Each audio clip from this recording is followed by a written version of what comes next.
Hey guys, Urban Combat Survivor here. I'm going to do this video about a lot of people have been asking me questions, sending me messages, asking for, after I did that Connect the Dots video, people have been asking for my insight or my political, analysis of this or that situation in the world.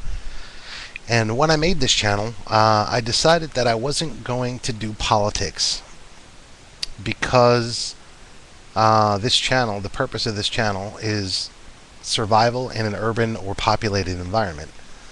So I thought interjecting my personal political perspectives on anything would really be irrelevant in that situation and might actually inhibit some people from spreading any information I may have offered. A lot of people will dismiss you if they disagree with you politically. Doesn't matter how right you are. So critical analysis, critical thinking is something that is no longer taught in schools. Civics isn't taught in schools. People, I think, are having a hard time struggling with the information that's out there and not being able to find the groove in their own head where they can critically analyze these things in a logical way. Leaping to conclusions, that doesn't help anybody. So so what I'm going to do is I'm going to label anything that I do on here that's not urban survival stuff. I'm going to label it PHTF. And I'm going to label all the survival stuff SHTF. PHTF standing for politics hits the fan. I know there's not much difference there, but it's something that'll allow those of you who don't want to hear that stuff to easily discern which videos you should just skip, and vice versa. For the first one, I thought about this for a while, and for the first video I decided that I want to talk about. I know there have been a lot of people out there that are telling you things are imminent. I disagree with that. I am not by nature an overly optimistic person. I consider myself a realist. I guess most people do. I try to view any situation through as many filters as I can, through as many perspectives as I can. And I try to discern what's really there. So I don't think that this country is in a situation where it's too late. We're on an inevitable course, and it can never be corrected at this point. Part of the reason I think that is because the founding fathers of this country, they put a hell of a lot of thought into checks and balances. And I know politically, depending on which side of the spectrum you're on right now, one side is balancing the other barely. Right now, in my opinion, some pretty extreme people have control of the White House and both houses of Congress. And the thing that's largely holding them in check right now is the fact that the other side of the political spectrum holds sway in the Supreme Court. Well, that's the purpose of our checks and balances. Ultimately, the Supreme Court is going to throw out a large portion of the stuff these people have done, simply because it's just unconstitutional. If you haven't watched my video about that, check that out. It's called something like More Important Than Anything Else for Your Prep. What I want to talk about today is a very little known and very little discussed balance that was put into our Constitution.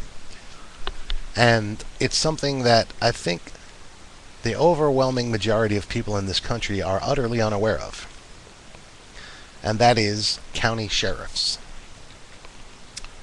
County sheriffs are the ultimate check and balance in our Constitution. How that works is this. A county sheriff is the absolute constitutional ultimate authority within their county. Now, most of you have probably heard of this guy, Sheriff Joe Arpaio in Arizona. A lot of you might not have heard of some other sheriffs out there. For instance, there's a sheriff in in Nevada, I don't have his name right here off the top of my head, who actually threatened some federal agencies with arrest because they were trying to illegally seize some cattle in his county from a private citizen. Most people aren't aware that county sheriffs usurp federal authority the moment they decide that that federal authority is breaking their constitutional obligation. Every official in this country who is sworn in swears to uphold the Constitution of the United States and of their state. Some also have to uphold a local charter or something like that, but they all swear to uphold the Constitution. These guys have the ability to stop federal infringement, and nobody's talking about it. This is important because next time you see somebody up for county sheriff in your area, you need to realize the absolute importance of that position. It's not just the guy who handles county legal stuff where they're arresting drunk drivers and that kind of thing. If you live in a city, this is still true. I live in Philadelphia. Philadelphia City is a Class 1 city, but it's in Philadelphia County. And the county sheriff is the one that has ultimate authority. Have you ever seen those movies? I mean, millions of them have it, where the feds show up and they tell the local boys, well, we in charge now. That's all well and good for police.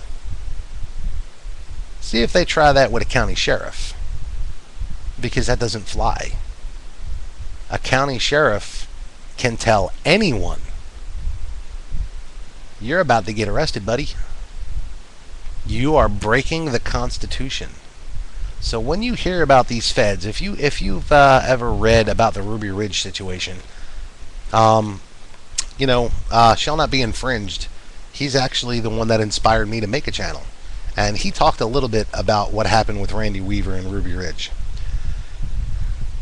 I have a bit of a different perspective on that because I come to it with the knowledge that the county sheriff at any moment could have stepped in, taken over that situation, and told those federal agents, ATF, FBI, any of them, doesn't matter. He could have told them, you are breaking the Constitution, and if you do not cease and desist, I will arrest all of you. Now, that probably would have gotten really ugly, but would it have been uglier than the situation as it happened?